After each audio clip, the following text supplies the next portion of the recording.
Voilà, c'est toujours la campagne, évidemment, avec des sondages qui montrent que Emmanuel Macron régresse un petit peu, que François Fillon, maintenant, occupe la deuxième place. Et puis, il y a Benoît Hamon, qui a bien du mal à se faire entendre. Et c'est avec Hugues Fourage, député socialiste de Vendée, que nous sommes ce matin.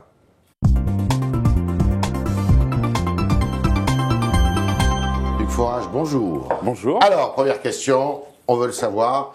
Tous les internautes du Figaro.fr ont le souvenir de vous au soir du deuxième tour de la primaire. Vous étiez un peu embarrassé par l'élection d'Hamon. Vous allez voter Hamon? Je ne sais pas encore. Vous ne savez pas encore? Il faut être très clair, je ne sais pas encore. Vous ne savez pas pour qui vous allez voter? Pourquoi? Parce que j'ai posé un certain nombre de questions sur le revenu universel. Quelle est la position définitive? Si c'est le revenu universel version revenu décent de Manuel Valls, ça ne me pose aucun problème. J'ai posé une question très claire, et directement à Benoît Hamon, sur le 49.3 citoyen, et moi je ne comprends pas par rapport à Notre-Dame-des-Landes, par exemple, sur la question européenne et par rapport à la trajectoire budgétaire. Voilà, des questions et des sujets extrêmement importants pour moi avant de me positionner. J'ai dit très clairement la semaine dernière en réunion de groupe socialiste, que je n'avais rien personnellement contre Benoît Hamon, mais que j'attendais qu'il me montre que je puisse avoir tout pour lui. Mais quand est-ce que vous allez vous décider quand même? Parce qu'il va falloir vous décider un jour. Bien, quand il y aura les clarifications, quand les clarifications auront lieu. Tout simplement. Pour l'instant, je ne les vois pas encore. Je les attends. Je sais qu'il est. Il va vous écrire, il va vous appeler, On va bien voir que dans la. Vous êtes nombreux comme ça, hein? Oui, je pense qu'on est nombreux, effectivement. Ceux qu'on appelle les valsistes, notamment. Il n'y a pas que les valsistes, il y a ceux qui sont sociodémocrates, je dirais, ceux qui ont été légitimistes durant tout ce quinquennat et qui se posent un certain nombre de questions. Vous savez. Vous êtes les frondeurs du frondeur. On est légitimiste par définition. Effectivement, moi, j'ai pas envie de rentrer dans la fronde. La gauche est inaudible aujourd'hui. La gauche est inaudible. La gauche a du mal à être lisible, en tout cas. Mais en fait, vous êtes irréconciliables les uns et les autres, là. Alors, je connais cette théorie, mais c'est pas ça, justement. Non, Manuel Valls n'avait pas dit ça. Il avait dit qu'il faut revenir sur cette idée-là. Il y a deux gauches irréconciliables. Il avait dit pas exactement ça quand c'était à Évry. Il avait dit que lorsque Jean-Luc Mélenchon considère, c'est pas tout à fait pareil. Que lorsque Jean-Luc Mélenchon considère que François Hollande est pire que Nicolas Sarkozy, il y a là des positions irréconciliables, ce qui est un peu différent.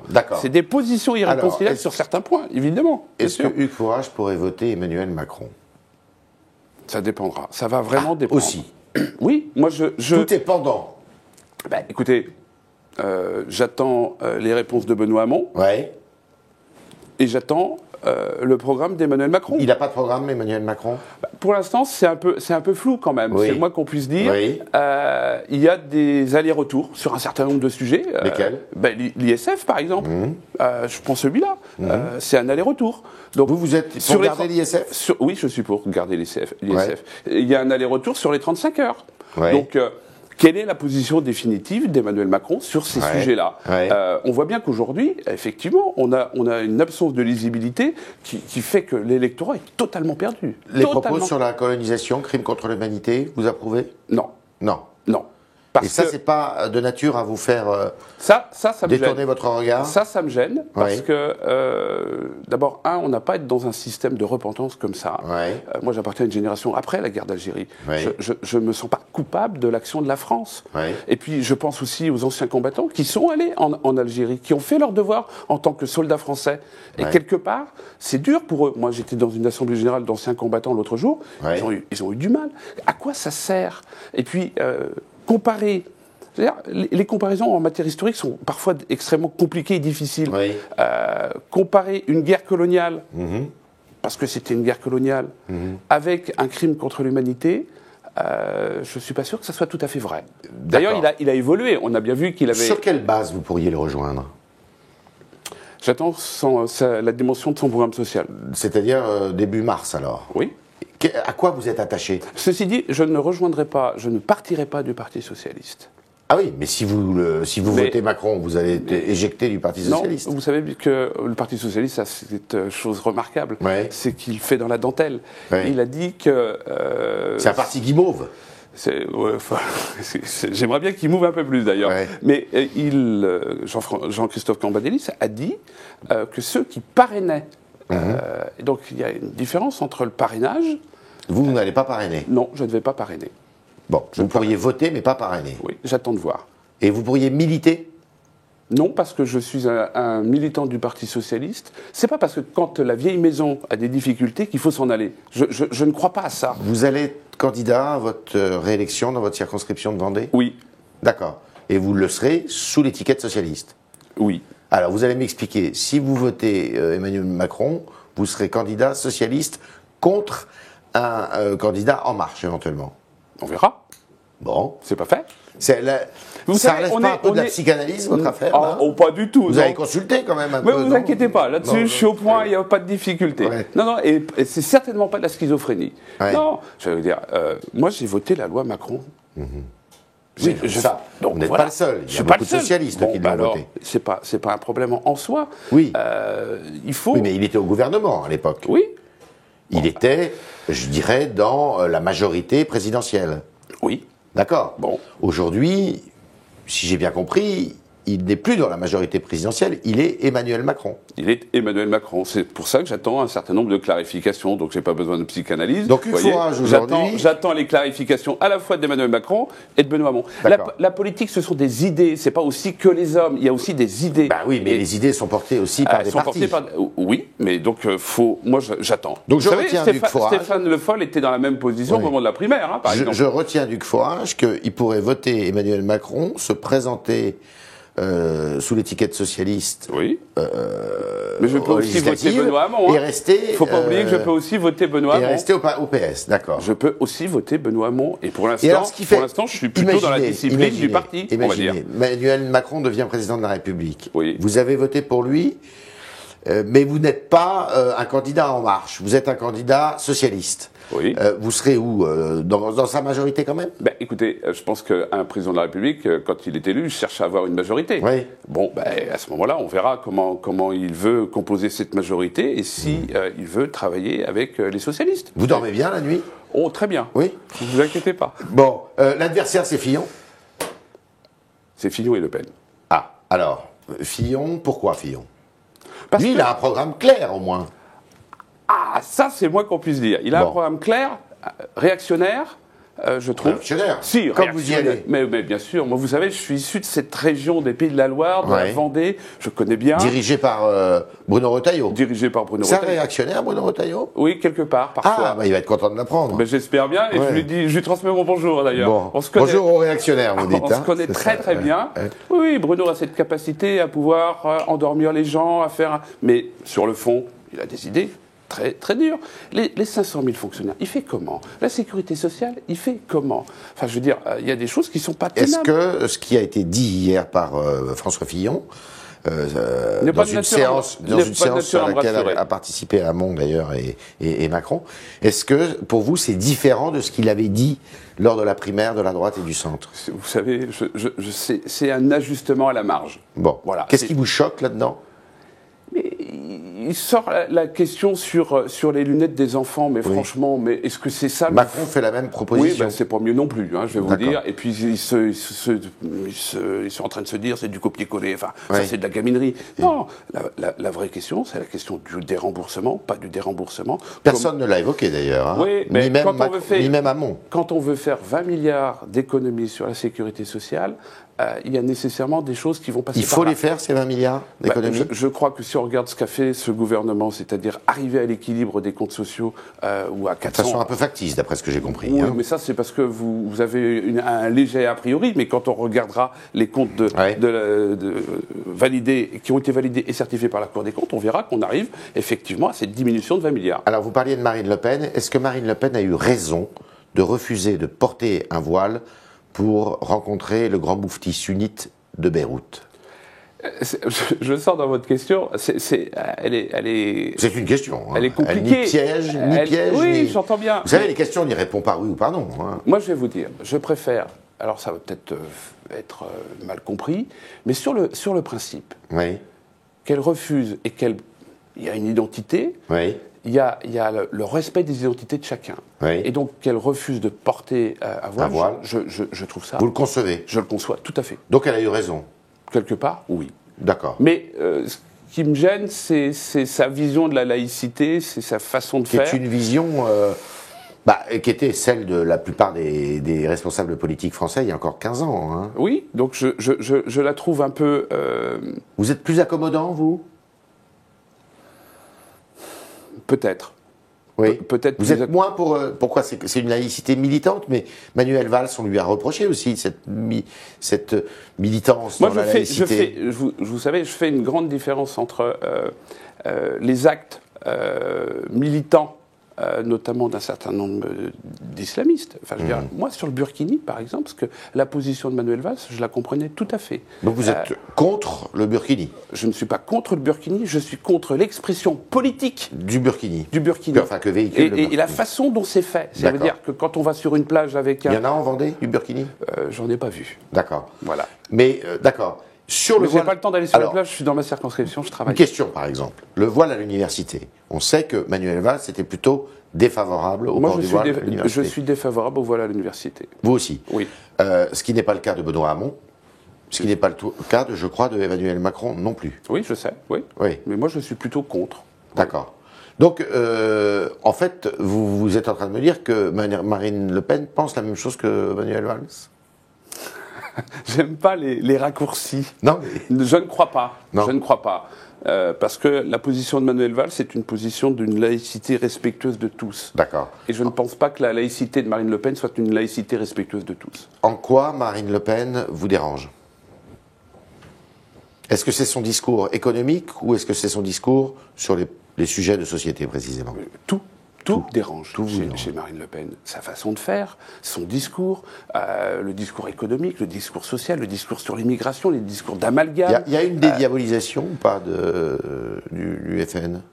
Il y a une dédiabolisation du FN, oui. Malheureusement. Je pense qu'on n'est pas assez ferme sur les principes, et c'est en quoi Manuel Valls avait raison là-dessus. Il faut être extrêmement ferme sur ces principes. Alors il y a peut-être un homme qui va vous mettre d'accord avec vous-même. Dites-moi. François Bayrou. 16h30 tout à l'heure, il pourrait nous annoncer sa candidature. Vous y croyez? Moi, je ne crois à rien. Vous savez, je suis qu'un passe-plat. Et vous pourriez voter François Bayrou? Non, mais d'abord, je ne vais même pas me poser la question parce que je fais le pari qu'il ne va pas se présenter. D'accord. Pour vous, il ne se présente pas? Oh, écoutez, il s'est présenté combien de fois déjà? 3 fois? 3 fois. 3 fois? Bon, écoutez, je ne suis pas sûr qu'il soit en mesure aujourd'hui. Il n'a que 65 ans, hein, il n'est pas... Ah, c'est pas une question d'âge, c'est une question d'être en capacité de pouvoir rassembler et de pouvoir... Est-ce que c'est quoi le sens d'une candidature de François Bayrou aujourd'hui? Oui. Je vous pose la question. Moi, je pense que ça serait une candidature de témoignage. Donc François Bayrou, il n'a aucun intérêt. Est-ce qu'il veut aller s'abîmer dans une candidature de témoignage? Je pense qu'il a des discussions avec Emmanuel Macron et que ça peut être plus judicieux pour lui. Vous le souhaitez qu'il se range derrière Emmanuel Macron? Moi, je souhaiterais un accord de l'ensemble des progressistes. Vous voyez, c'est plutôt dans ce sens-là que je verrais les choses. Il pourrait avoir sa place dans il pourrait avoir sa place. Mais vous savez, on a aujourd'hui, et c'est le mode de la Ve République, on est dans une dichotomie, dans une séparation qui est complètement surannée. Manichéenne? Oui. Moi, j'ai voté des amendements de l'UEDI, j'ai même voté des amendements républicains. Vous êtes mûr pour aller chez Macron, hein? Non, je suis pour essayer de regarder quelle est la politique la plus juste et pour l'intérêt général. Et je ne me focalise pas sur tel ou tel point, parce que mon parti m'aurait dit qu'il faut que je vote comme ça. C'est d'ailleurs une grande difficulté pour ceux qui vont être dans la dimension de Macron, parce que Emmanuel Macron dit il faudra appliquer mon programme. Sauf que le parlementaire, c'est pas un mandat impératif. C'est un mandat, justement, représentatif. Et on n'imposera jamais à un parlementaire, et il ne faut pas d'ailleurs, de voter en fonction d'un mot d'ordre. C'était le talk de Hugues Fourage qui nous a dit qu'il réfléchissait, il ne sait pas encore pour qui il va voter. Une chose est sûre, il va se représenter, dans sa circonscription vendéenne pour les législatives, sous l'étiquette à laquelle il est attaché, celle du Parti socialiste.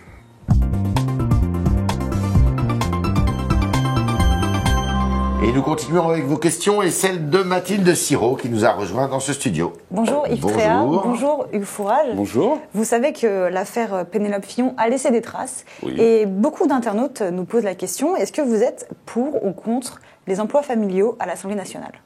Moi, je vais être très clair. J'ai embauché mon fils à mi-temps. Je l'ai dit, je l'ai publié. Il travaillait? Écoutez, je pense que vous pouvez l'appeler maintenant. Il est à ma permanence, il est en train de travailler. Je l'ai embauché à mi-temps, à 1000 euros. Depuis que vous êtes député? Non, j'ai attendu qu'il finisse sa 5e année de droit. D'accord. Voilà. Qu'il a fait. Il gagne 1000 euros par mois. 1000 euros, il y a. Et vous avez d'autres attachés parlementaires? Bien sûr. Vous avez combien? J'en ai 3,5. C'est-à-dire que j'ai 3 autres personnes qui travaillent avec moi. Lui, c'est une demi? Oui, c'est une demi. Et les autres, 3 Enfin, c'est une demi, s'il m'entendait, et je pense qu'il m'entend, il va dire que c'est une grosse demi. Oui, d'accord. Voilà. Pourquoi vous avez décidé d'engager votre fils à vos côtés? Parce qu'il est compétent. Il est compétent. Parce que il y a aussi, vous savez, il faut arrêter l'hypocrisie. Quand on embauche aussi des gens auprès de soi, c'est qu'il y a une connivence, une confiance et une connivence. Alors, vous savez, dans l'histoire Fillon, c'est pas le fait qu'il embauche qui me gêne. C'est la suspicion de la dimension fictive. C'est ça la vraie question. Vous savez, quand un commerçant embauche sa femme, quand un agriculteur travaille avec son fils... Ce qui peut être le contraire, ça peut être l'agricultrice qui embauche son mari. Exactement. Quand c'est légal, alors je sais bien qu'en général on n'aime pas quand je dis ça. Quand c'est légal, et le droit et la morale c'est totalement différent. Il faut respecter la règle de droit. Moi, si demain on me dit c'est pas possible, eh ben je respecterai la règle de droit sans problème. C'est tout. Je crois qu'il faut qu'il y ait une effectivité du travail. Et moi, je vous invite à téléphoner à ma permanence et vous verrez. Et mon fils est capable. On est en train de le faire. Là. Et mon fils est capable de vous sortir justement, mais tous mes collaborateurs, tout son travail, mais alors sans aucune difficulté. J'ai même ici, si vous voulez, son dernier mail de 11h12. Est-ce que, du coup, vous êtes pour ou contre une suppression de ces emplois familiaux à l'Assemblée? Est-ce qu'il faut supprimer cette possibilité-là? C'est comme... Pour éviter la suspicion, justement, voilà. Tout simplement. Mais c'est comme dans tout. La société française est dans une dimension où on fait le balancier d'un sens, où on fait du 180 systématiquement. Moi, je suis pour une chose très simple. Ce que n'a pas fait François Fillon, c'est que les députés, tous les députés, leur contrat de travail soit géré par l'Assemblée nationale. Ça, c'est le premier élément. Deuxième élément, eh bien, je suis aussi pour qu'il y ait un contrôle. Si ça peut rassurer les uns et les autres, qu'il y ait un contrôle de l'effectivité, ça ne me pose aucune difficulté. Contrôle effectué par qui? Par l'Assemblée nationale?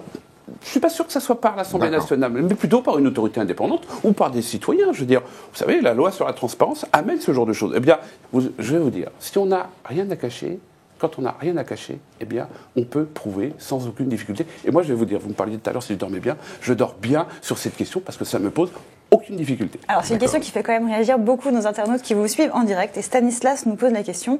Le fils du Fourage nous indique qu'il est lui-même doctorant. Comment concilier les deux? Comment être à la fois attaché parlementaire et doctorant en droit?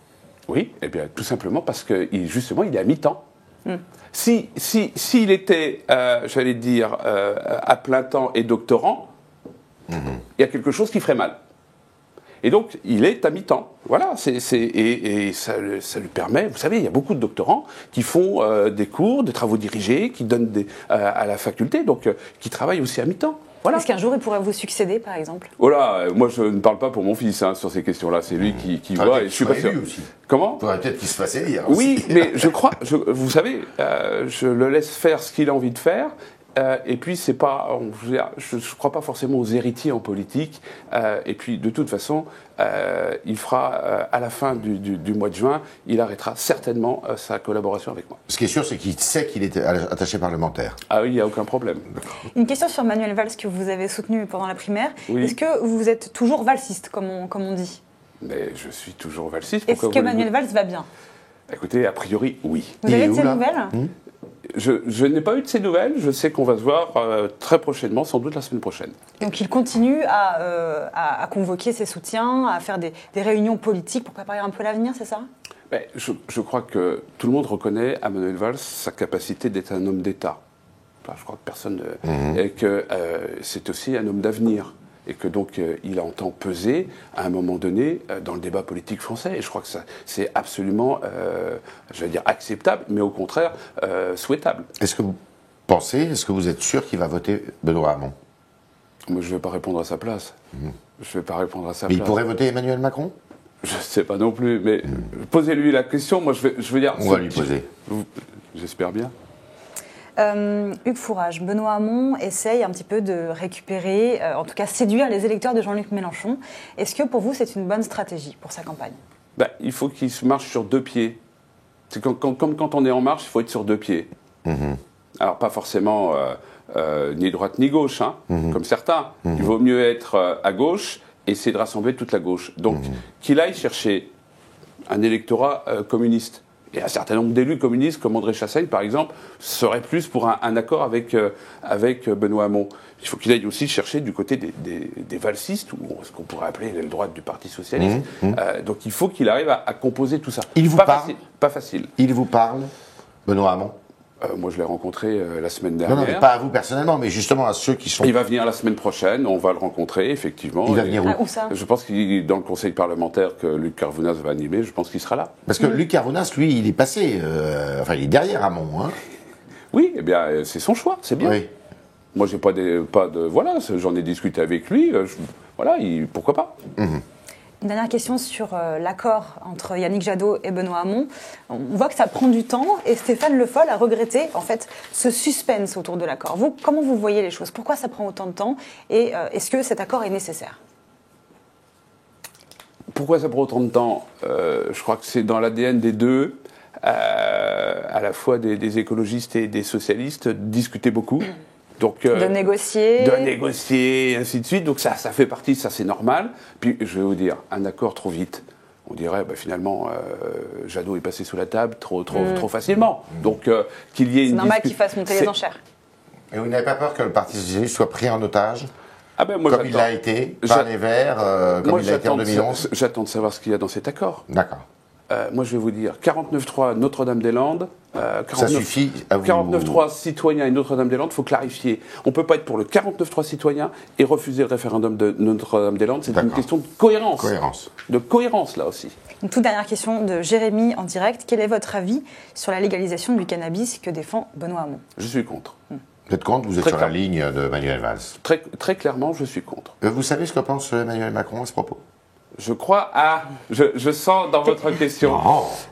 Vous savez, j'ai lu Le Parisien aussi, pas que Le Figaro ce matin, et j'ai cru comprendre qu'il avait évolué sur cette question. Voilà. Ce qui moi me gêne, c'est que on peut pas à quelques mois ou à quelques jours changer de position comme ça. Il faut une architecture, une colonne vertébrale. C'était les réponses à vos questions, chers internautes de Hugues Fourage. Excusez-moi, il va venir plus souvent. Député socialiste de Vendée qui se pose beaucoup de questions.